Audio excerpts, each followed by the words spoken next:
Let's talk about the job hunt. We've all been there, right? It can be one of the most stressful things you go through. There's this popular idea out there that the market is just completely cooked. But what if that's just wrong?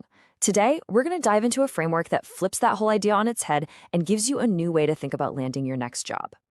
And look, let's be real, this feeling is everywhere. You scroll through social media, you talk to your friends, and you hear the same story. Getting hired feels like this massive uphill battle. It's a tough feeling, and for so many people, it feels 100% true. But here's a wild thought. What if the biggest thing standing in your way isn't the job market at all, but the way you're thinking about it?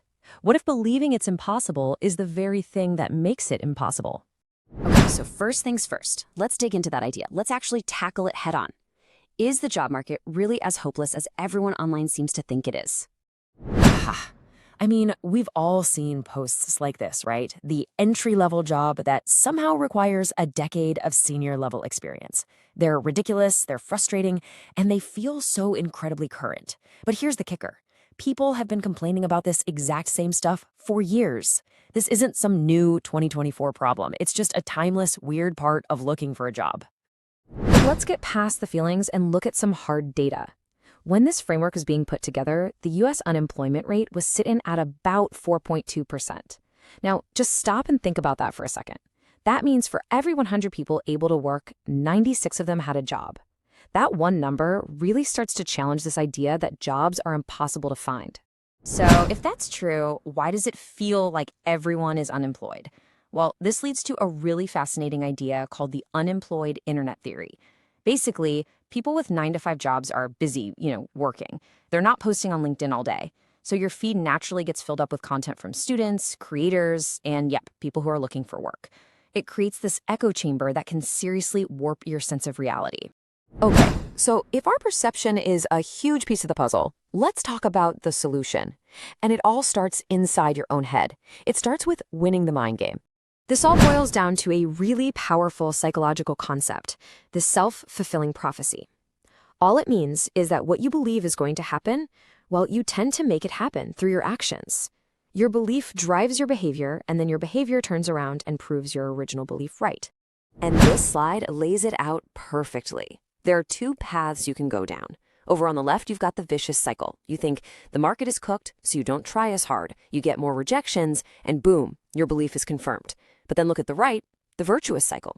You believe I can get a job, so you put in real consistent effort, you start landing more interviews, and that belief just gets stronger and stronger. You see how that works? So this is where the work begins. It means you have to actively, consciously change your own internal script. You literally have to remove these negative phrases from your vocabulary and replace them with ones that are optimistic and action-oriented. This is the real shift, from being a victim of the job market to being an active player in your own career. Right, so once you start winning that mind game, it's time to put that positive energy into action out in the real world. And that breaks down into two key things: leveling up your skills and building your network. And the best part is, it has never been easier to make yourself a more valuable candidate. I mean, look at all these resources. So many of them are completely free. We're talking free courses on YouTube, online certifications, or even just building a personal project from scratch to show off what you can do. The tools are out there. Okay, now let's talk about networking. I know, that word can feel kind of intimidating, but a great way to start is with a simple coffee chat. The key here is that you're not asking for a job.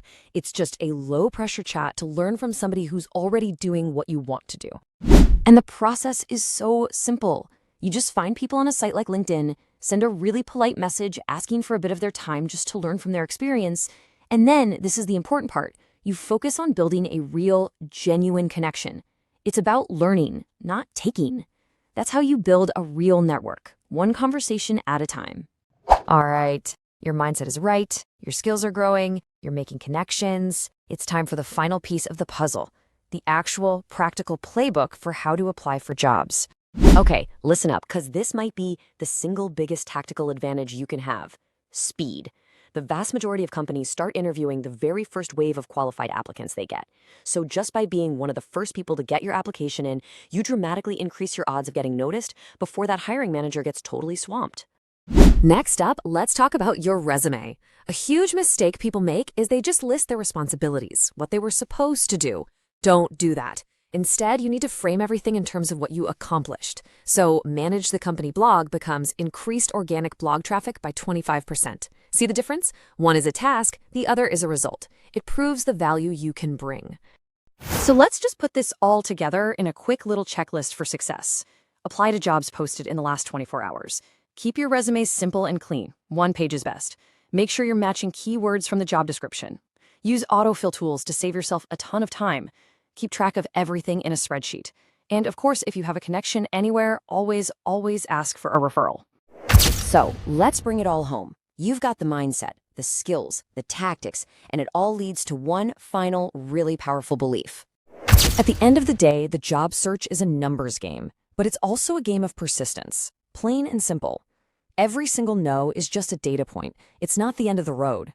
This whole framework is built on a fundamental truth. If you keep learning, you keep applying, and you keep believing in yourself, success isn't just possible, it's inevitable. So as we wrap this up, I have one last question, and this one's for you.